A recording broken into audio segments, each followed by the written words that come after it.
መድብል ፍላሹን ቀስ አድርጎ ነበር የሰጠኝ። ግን ሜቢ ከሱ በላይ ማለት ከፍላሹ በላይ እሱ ፈልጎት ቢሆንስ? ፍላሹን ፈልጎት ካልሆነ ቆይ፣ ስለዚህ ሚስጥር የሆነ ሰው የሚያቀብላቸው ሰውም አለ።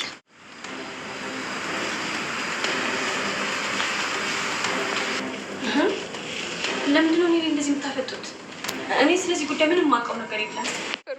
ብሩክ ያንተም ህይወት እኮ አደጋ ላይ ነው። እዛው ቤት መጥተው የሆነ ነገር ቢያደርጉስ?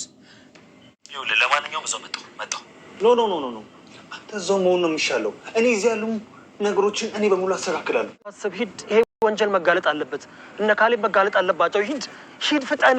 መድብል ወንድሜ እኮ ነው። እንዴት ነው እዚህ ጋር ብቻህን ተቸክም ሄዶ መድብል ምን ሆናል እንዴ? ብሩክ አትከራከረኝ፣ ሂድ በቃ። እኔ እነዚህን ሰዎች መጋፈጥ አያቅተኝም። ያዝ።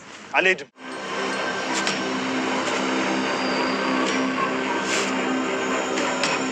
አባት ያሳደግኳት ልጄ ናት። በትንሽ ፍሬ የተነሳ አይን እያየ ላጣት ነው። እና ካልጠፋ ነገር ይሄን መንገድ መምረጥ ነበረብሽ። በጣም ብልግና እኮ ነው የሰራሽው። ጀግና ሁሌም ጀግና ነው። ጀግና ሁሌም ጀግና ነው። እንግዲህ መድብል ወንድማችን እንደሚታወቀው ዛሬ በእነዚህና ግብረ አበሮቹ እጅ ወድቋል። ግን ቢሆንም ካይሰ ዛሬ ግን ሁሌ ጊዜ ስታስቸግረ ነበር። ዛሬ ግን በእኔ እጅ ስር ወድቀሃል፣ የትም አደርስም በቃ ያለ እንግዲህ ዝና ያበበ ደመሳ ልጅ ላይ ቆሞ ዙሪያውን ከነ ግብረ አበሮቹ እንኳን እየዛተበት አላበቃም። እመነኝ አላበቃም። እመነኝ አንተና ካሌብ ሞሲሳ ግብረ አበሮቻችሁን እናንተን እንዳላችሁ እንጦሮጦ ሳላስገባ እኔ አላለቅም እያለው ነበር። ጋይስ አስባችሁታል? እሞት አፋፍ ላይ ሆኖ በቃ ጀግና ማለት እንደዚህ ነው። ጀግና ማለት እስከ መጨረሻ ነው እላችኋለሁ ጋይሶች። እመነኝ በጭራሽ ነው። እመነኝ በፍጹም ነው ይሄን ነገር የማታደርገው በማለት ነው እንግዲህ ይሄን ነገር ያደረገው። ቤተሰቦቻችን ግን በጭራሽ ገና ተጀመረ እንጂ አላለቅም አለው ማለት ነው። ሲቀጥል ደግሞ መረጃው ያለው እኛ እጅ እንጂ አንተ እጅ ላይ አይደለም። በቃ ፍላሹ ያለው እኮ እኔ ብሩክ ወንድሜ ጋር እንጂ አንተ ላይ አይደለም በማለት ነው እንግዲህ አስረግጦ ለዝና የነገረው። ታውቃላችሁ ጀግንነት ወኔ ጀግንነት ሲለካ በመድብል ነው ለካ ትላላችሁ። ጀግና ሁልጊዜም ጀግና ነው። ስለዚህ ካሌብ ሞሲሳ ብትፈራ ይሻልሃል ነው ምንለ። ብትፈራ ይሻልሃል። ማነው? ዝና ይቅርታ፣ ዝናና ግብረ አበሮች ብትፈሩ ይሻላችኋል። ምናልባት ዛሬ መድብል በእጃችሁ ቢወድቅም ነገ ረግጦ እንደሚይዛችሁ እንዳትረሱ። ግን ጋይስ አስባችሁት ዓለም ተራ ነው። ዓለም ተራ ነው ጋይስ። ታውን ቀደም ታስታውሳላችሁ ዝና ታስሮ ማለት ነው ያለ ነበረ ዝና። ህይወት ግን ተለዋጭ ናት እናንተ። ተላይ ስትሆኑ ተታይ ታደርጋችኋለች፣ ተታይ ስትሆኑ ወደ ላይ ትገለብጣችኋለች። ሾሃታ እንግዲህ መድብልም በሰዓቱ ዝናን አግቶ ነበርና ይዞት ነበረ፣ አስሮት ነበረ፣ ሲገርፈው ሲደበድበው ምናምን ነበረ። ግን እሱም አምልጧል። ምን ልላችሁ ነው? መድብልም ዛሬ እንደሚያመልጥ ምንም ጥርጥር የለውም። አንደኛ ብሩክና ሞገስ አሉ።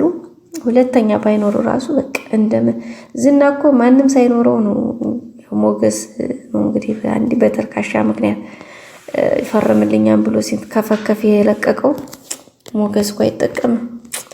ግን ቢሆንም ኦኬ። አሁንም መድብል ጀግና እኮ ማምለጫ ያጣም ጋይስ። አሁን ዝና ጥሎት ይሄዳል። እነዛ ጠባቂዎቹ ናቸው። ጠባቂዎቹ ደግሞ አይረቡም። ሲቀጥል የኛው ጠባቂ የሚያውቀዋል መድብል ሲለው በየት መጣ ሲለው ትትና ሲያስመልጥ ትትና ነዛ ደግሞ ትትናና ተንከስን ይዛለው ብሎ በመጣ ጊዜ እንደ መድብልን ከየት መጣ ሲለው ነበር። መድብል የትኛውን ቦታ አለ፣ በቃ የትኛውን ቦታ እንደዛ አይነት ስራ ስትሰራ የትኛውን ቦታ አለሁኝ በማለት ነው እንግዲህ አስረግጦ የነገረው ቤተሰቦቻችን። ስለዚህ ወዶ ነው ተገዶ በቃ ይሄን ነገር አምኖ መቀበል አለበት ነው የምላችሁ ጋይስ።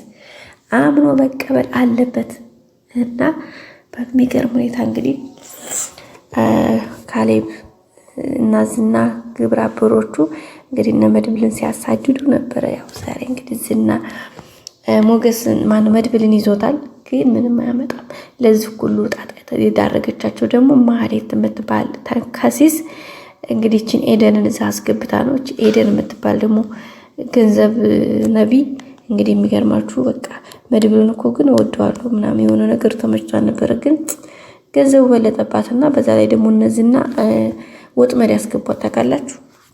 የመጀመሪያ ያው ማህሌት ልጇን ከዛ ደግሞ በቃ እዛም ብትቀመጭ ለነብሩክ ተናግረን እናስገድልሻለን፣ ወደዚህም ብትመጪ እኛ ካለሽ ከኛ ውጭ የትም አታመልጭም። በዛ ላይ ደግሞ ከልጅሽ መሽ የምታስበልጭው ሰው አይኖርም ብለው እንግዲህ በልጇ ነው አሁን እየተደራደሯት ያሉት። እሷም እንግዲህ ማለት ትክክለኛውን ነገር አለመናገርም ትችል ነበረ፣ ግን እያንዳንዱን ነገር ያወሩትን እንግዲህ ጆሮዋን ለጥባ እያዳመጠች ይሄው ታደርሳለች።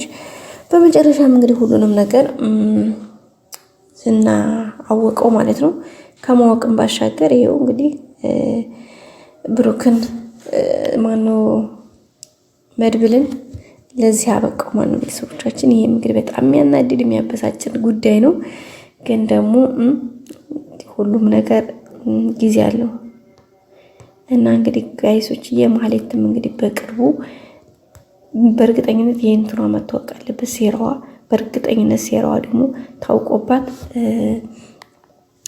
ኤደንም በእነሱ ቁጥጥር ስር ሆና ነገሩ እንደሚስተካከል ተስፋ እናደርጋለን። ምክንያቱም ይህን ነገር ማድረግ ያለባቸው አሁን ኤደን እውነታው ከኤደን እንደሆነች ኢንፎርሜሽን አቀባው መታወቅ አለበት። ብሩክና ቅድስት እዚህ ጋር በደንብ ነቂያ ሆነው ነገሮችን በደንብ በማቅባቡና በስርዓቱ ማየት አለባቸው። እሷ ከታወቀች በኋላ እሷን ወደ ራሳቸው አዙረው አንደኛ ማህሌትን ቁርጥ ማታውቁ፣ ሁለተኛ ደግሞ ከዛ ያሉትን ነገሮች ወይም ደግሞ ጫናዎችን አስተካክሎ ፓወራቸውን አንድ ማድረግ። ከዛም እንግዲህ እሷን ኤደን ራሳቸው ቁጥጥር ካደረጉ በኋላ እንደማንም ብለው መድብልን ካስመለጡ መድብልና ብሩክ ነው የእሷንም ልጅ የሚያስመልጡበት መንገድ ቀላል ነው ይሆናል።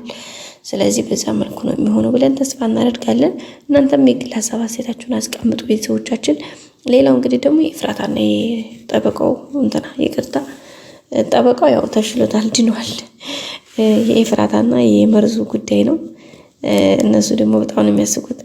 እንግዲህ ማህፀኗ ልታከራይ ስትሄድ እንግዲህ 3 ሳምንት ነፍሰ ጡር ነች ተብያለሁኝ እያለችው ነበረ። ጠበቃው መርዞም እንግዲህ እንጠጥ ነበር። በኋላ ደግሞ እንግዲህ ያው ደስ ብሎታል፣ ደስታውን እያጣጣመ ነው የሚገኘው። እና ቤተሰቦቻችን እንግዲህ ዘና እያልን ነበር፣ ያሳቁን ነበር። እንግዲህ መልካም ነው። ከዚህ በለጠ ደግሞ ጥሩ ነገር እንደሚገጥማቸው ተስፋ እናደርጋለን። በቀጣይ አዲስ ቪዲዮ መድብል ተለቆ እነ ብሩክም ደግሞ ኤደን ተነቅቶባት የነ ማህሌት ሴራ ተጋልጦ ዝና ወይኔ አበበ እንደምሳ ልጅ እያለ መሬት ለማርያም ስንፈራፈር ማየት እሱን ነው የምናፍቀው። መልካም ቆይታ በያላችሁበት። ባይ ባይ።